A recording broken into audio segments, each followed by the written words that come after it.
vile nianza kutumia baiskeli imeniwezesha kutumia 15 minutes na nikiwalk natumia like 1 hour and a half ama nikipanda matatu na spend kukuja 30 bob kwenda 30 bob.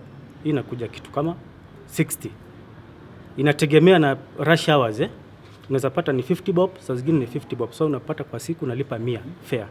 So imenisaidia hiyo pesa yenye nime save, nisanunulia watoto maziwa, nisakula lunch. Nimefurahia sana by the way. I'm here in Buruburu, which is in East Nairobi, and it has mainly working class citizens. People that are casually employed and those that have permanent jobs. People here get around by mainly walking or by taking matatus. But I'm here to meet with an entrepreneur named Wycliffe Oweru, who's transforming a bicycle company into a social enterprise, hoping to get more people riding their bikes to work. My name is Wycliffe Oweru Maina, and I'm the Chief Operating Officer for Playguru Limited. It's more of a sports solution company that seeks to promote bicycles and cycling in Kenya and Africa, both as a recreational activity and as a transport mode. The initial customers were just middle-class Kenyans who are buying bicycles for leisure, either for their kids or for their own.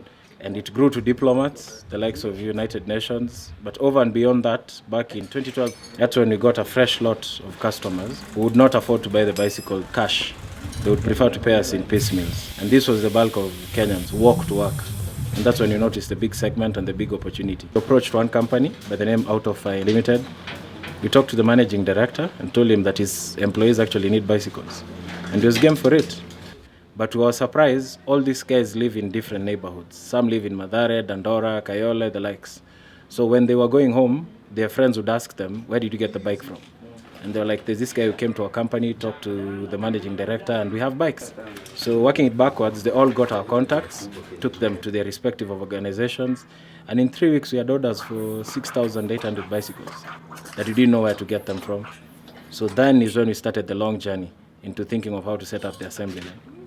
We are going to empower millions of Kenyans or Africans in the long haul who walk to work. Some spend 4 to 6 hours a day walking.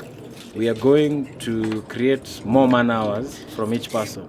An example, if he walks for 6 hours, 3 hours in the morning, 3 hours in the evening, and he gets to ride a bike for 40 minutes in the morning, 40 minutes in the evening, he'll give more hours to his family, more hours to his employer, and he'll live a healthier lifestyle. I used to work with Celtel, and I used to have so many friends.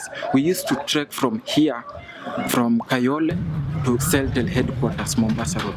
But we used to spend so many hours trekking. When I bought this bike, I started spending less. I could send money to my mom so that he can support my kid. Life became more easier to me. So to me, I think I'll just cycle until my last breath. We believe very strongly that this will assist even the less privileged people in the society, because there's always something to donate to the less fortunate people, while continuing and expanding his business empire. It is important